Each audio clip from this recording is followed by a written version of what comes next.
आणखीन काही ज्येष्ठ मंडळी इथं बसले आहेत. बाबा काय नाव? पाटोळे सर. जिल्हा परिषद पंचायत समितीच्या निवडणूक आहेत. काय वाटतंय कुणाकडे कल चुकल? सध्या राष्ट्रवादीकडे. राष्ट्रवादी. हा. काय वाटतंय राष्ट्रवादी काय वाटतंय तुम्हाला? अहो ताई दादा साहेब यांच्या विचाराशी आम्ही निगडीत आहोत. हा. त्यांनी देशामध्ये कुठल्याही देशामध्ये कुठलंही काय जरी निर्माण झालं तरी साहेबांचं दादांचं नाव पुढे येत असतं.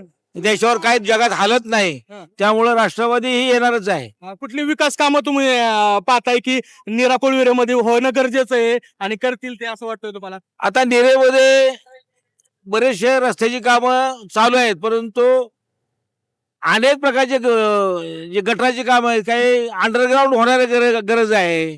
शिवाय महत्वाचा विषय म्हणजे आज अनेक मुलं मुली शिक्षण घेऊन आज त्यांना नोकऱ्या नाहीत. त्या महत्वाच्या आहेत. हे खरं पाहतं हे बाकी सरकार सत्तेत असले सरकार ह्या मुलांच्या विषयी काय बोलत नाही आणि ह्या रोजगाराविषयी काय बोलत नाही. रोजगार ह्या मुलांना दिला पाहिजे, नवीन शक्ती निर्माण झाली पाहिजे. हेच उद्याचे भवितव्य ठरवणारे विद्यार्थी आहेत. नक्कीच पुरंदर तालुक्यात हा दुष्काळ प्रदेश म्हणून आपला ओळख होती पहिले तर.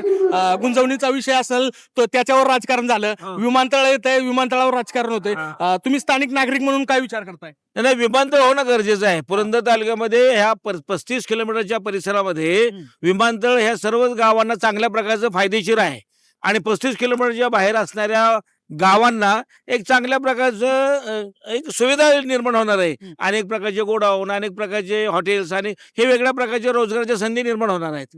त्यामुळं विमानतळ होणं हे गरजेचंच आहे. नक्कीच वेगवेगळ्या प्रतिक्रिया या निरा शहरात मिळत आहेत.